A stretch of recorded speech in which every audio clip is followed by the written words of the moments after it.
C'est une profonde transformation que vont connaître les 20 hectares du site de l'hôpital militaire Robert-Picqué. D'ici 2030, la population générale ne sera plus soignée ici.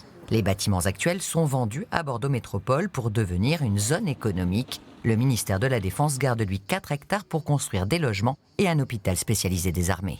L'hypothèse d'engagement majeur des armées françaises dans un conflit de haute intensité n'est pas une vision de l'esprit.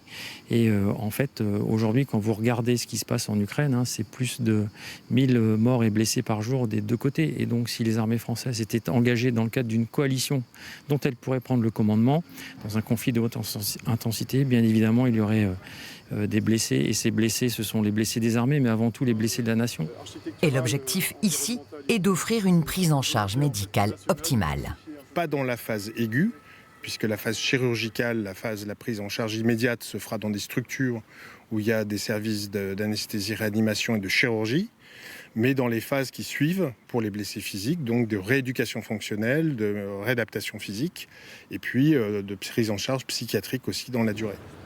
Ce futur hôpital spécialisé des armées comptera 48 places pour une structure sécurisée, adaptée avec balnéothérapie et espace extérieur de déambulation sur un demi-hectare.